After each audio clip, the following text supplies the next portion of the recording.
La leggendaria figura di Gio Petrosino è stata al centro della presentazione di un libro tenutasi a Monreale presso il Circolo Cultura Italia, una pubblicazione dello scrittore Salvatore Demma intitolata Quella notte a Palermo, che ripercorre le tappe di un impegno che con conoscenza e intuizione sul fenomeno della mafia cresciuta e combattuta tra le strade di Little Italy a New York ha determinato poi la morte del poliziotto a capo della squadra Italian Branch, che ha pagato proprio con la vita la sua capacità di combattere la criminalità organizzata.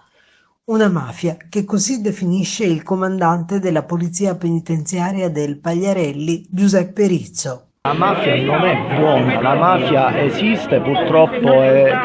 nel passato la mafia non è mai stata buona, assolutamente, sono retaggi culturali che purtroppo si portano e molto spesso anche ancora si continuano a sentire, sono persone appunto che fanno del loro credo la violenza, il crimine, come dicevamo assoggettano i più deboli proprio al loro volere, ai loro scopi economici e basta, non esiste una mafia buona.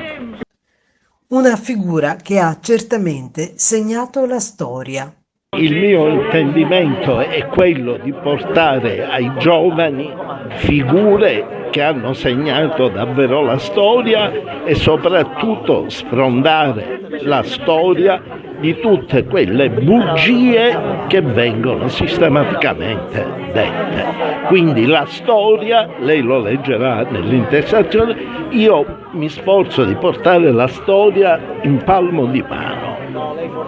e seguo sempre una frase dell'imperatore Federico II, il quale diceva: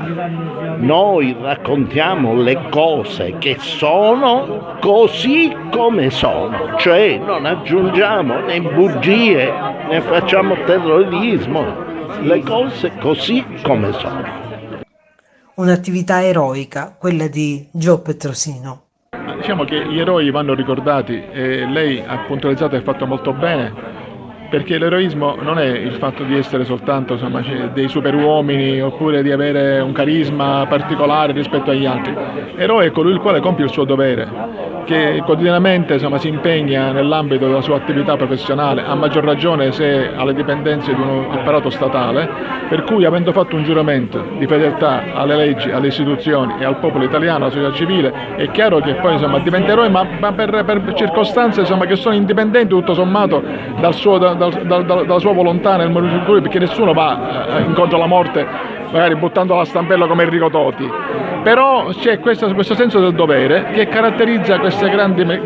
manifestazioni umane che sono il sale della terra, perché grazie a questi uomini noi possiamo avere una storia che può dare continuità a quello che è la valenza umana sul territorio. Maledetto d'un momento c'aggravivo l'occhi in terra da sto